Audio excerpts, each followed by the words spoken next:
कभी कभी सबसे ज़्यादा दर्द किसी दुश्मन के सच से नहीं, अपने ही लोगों के झूठ से होता है। हेलो दोस्तों, वेलकम टू माय चैनल दो दिलों का सफ़र। और मैं हूं आपकी दोस्त यसी। और मैं आपके लिए लेकर आया स्टोरी जिद और सुकून का पार्ट 27। तो कैसे हैं आप लोग? आई होप आप लोग अच्छे होंगे और मैं भी अब ठीक हूँ। तो हम चलते हैं अपनी स्टोरी की तरफ। तो इसके प्रीवियस पार्ट जिसने भी नहीं सुना है वो मेरे चैनल पर जा कर के सुन सकता है। इसके पिछले पार्ट में हमने देखा था जहाँ पे रिया को पता चलता है कि रिया के पापा ने रिया से एक बहुत बड़ा झूठ बोला है। तो अब आगे इधर हम देखते हैं आर्यन का फ़ोन कट हो चुका था, लेकिन रिया अब भी वहीं खड़ी थी। उसके हाथ में फ़ोन था और चेहरे पर ऐसा भाव जैसे उसके पैरों के नीचे की ज़मीन खिसक गई हो। आन्या धीरे से उसके पास आती है और बोलती है, रिया मैम। रिया कोई जवाब नहीं देती। आन्या फिर धीरे से बोलती है, क्या हुआ मैम? इस बार रिया उसकी तरफ देखती है। उसकी आंखों में पहली बार डर साफ दिखाई दे रहा था। अगर आर्यन सच बोल रहा है तो शायद मैं अपने पापा को कभी जानती ही नहीं थी।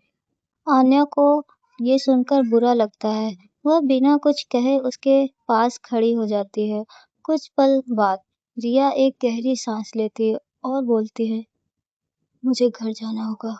आन्या तुरंत बोलती है, मैं भी चलती हूँ। रिया उसकी तरफ देखती है और बोलती है, ये मेरा फैमिली मैटर है। आन्या जिद करते हुए बोलती है, और आप मेरी बॉस हैं। रिया बोलती है, तो? आन्या बोलती है, अगर आप रास्ते में बेहोश हो गई तो मुझे नौकरी से कौन निकालेगा? पहली बार रिया के चेहरे पर हल्की मुस्कान आती है और बोलती है, तुम सच में अजीब हो।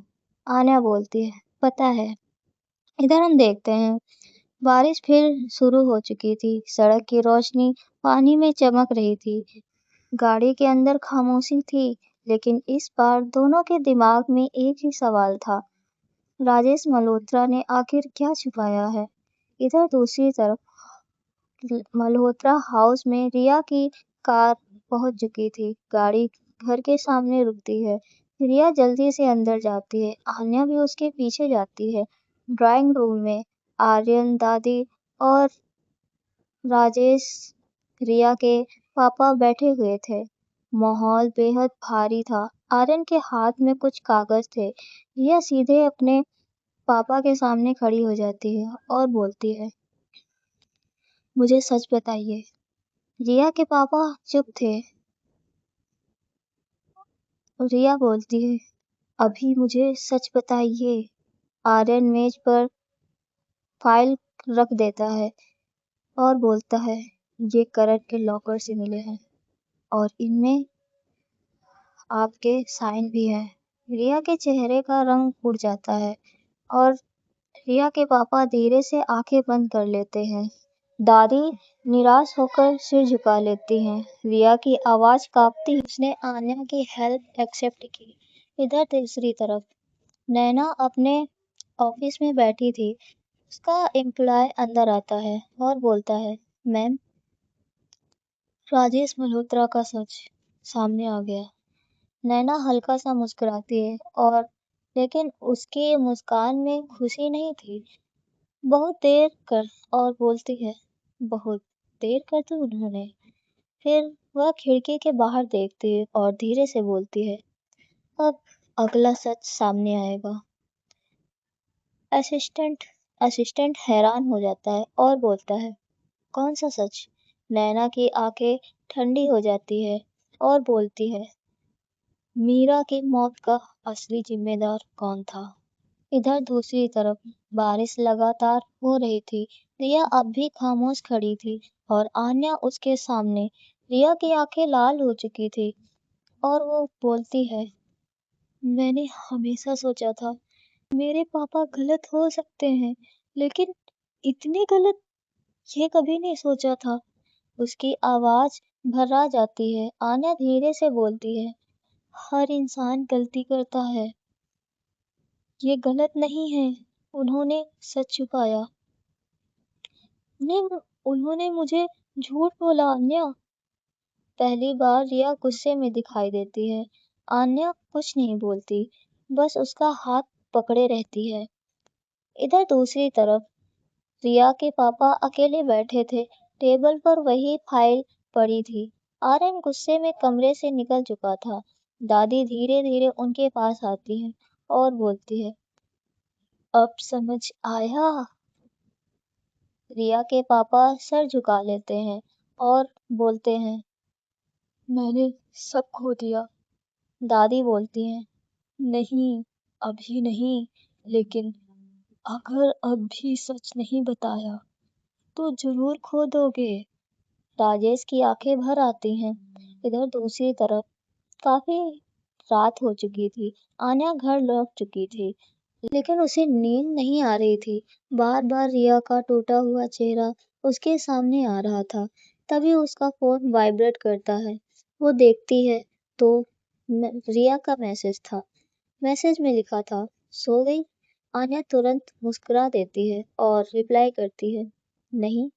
कुछ सेकंड बाद रिया मैसेज करती है, मुझे भी नींद नहीं आ रही।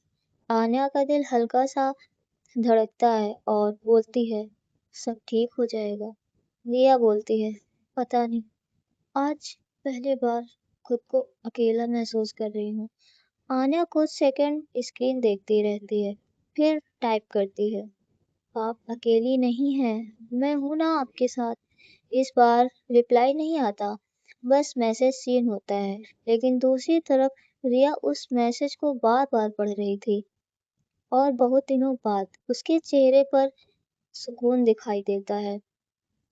ऐसे ही दोनों कुछ टाइम बाद दोनों सो जाते हैं और अब हम आते हैं नेक्स्ट मॉर्निंग पर। नेक्स्ट मॉर्निंग ऑफिस का माहौल नॉर्मल था, लेकिन आन्या और रिया दोनों के लिए कुछ भी नॉर्मल नहीं था।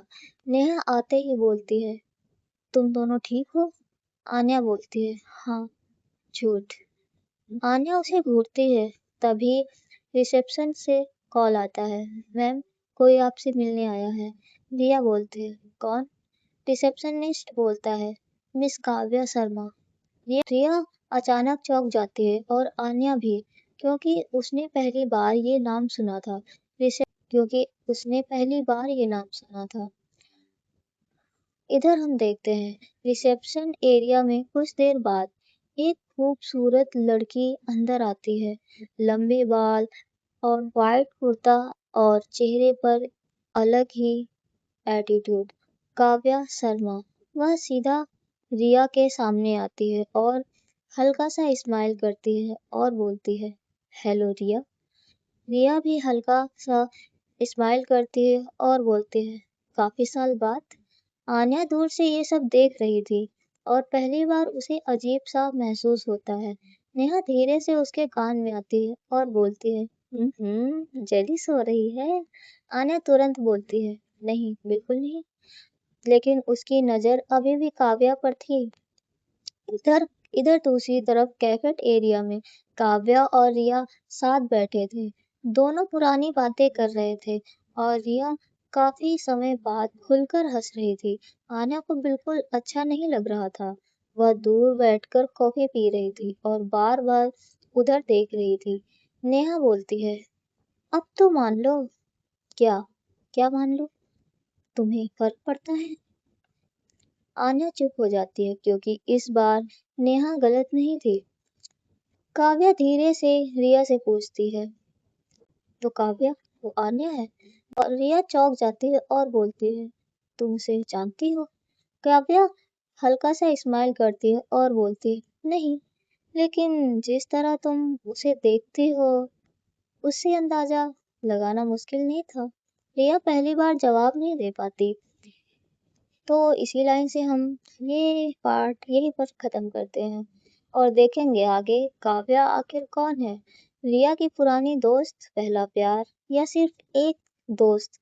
और सबसे बड़ी बात, क्या आन्या सच में जेलिस होने वाली है? तो ये तो हम जानेंगे इसके नेक्स्ट पार्ट में। तब तक के लिए अपना ख्याल रखना और हम मिलते हैं इसके नेक्स्ट पार्ट में। और अगर आप लोगों को स्टोरी पसंद आई हो तो like, comment, share and subscribe जरूर कर देना। और हाँ, अब ना आप लोग ना ही लाइक करते हो ना ही कमेंट करते हो। और पता है, अब की बार तो वीडियोस में व्यूज ही नहीं आया यार। ये क्या कर रहे हो आप लोग यार। मानती हूँ मुझे लेट हो गया है स्टोरी देने में, पर अब नहीं लेट होगा। ठीक है, अब लेट नहीं होगा तो आप लोग भी कंजूसी नहीं करोगे। ठीक है, बिल्कुल कंजूसी नहीं चलेगी कमेंट करने में। ठीक है, तो अच्छे से कमेंट करना। तो हम मिलते हैं आपसे इसके नेक्स्ट पार्ट में। तब तक अपना ख्याल रखना। Bye bye, take care.